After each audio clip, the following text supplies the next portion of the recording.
Evet, balıkçı motorları limana giriş yapıyor. Martılar da avımız geldi diye, yiyeceğimiz geldi diye dans etmeye başladılar.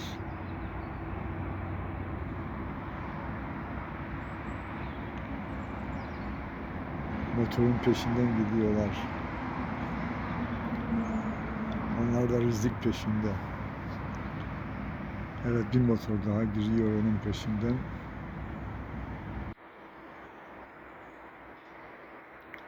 Balık avını tamamlayıp şu an limanda yükünü boşaltacaklar. Bir tane daha geliyor karşıdan. Önceden gelenler yükü boşaltıp istirahate çekildiler.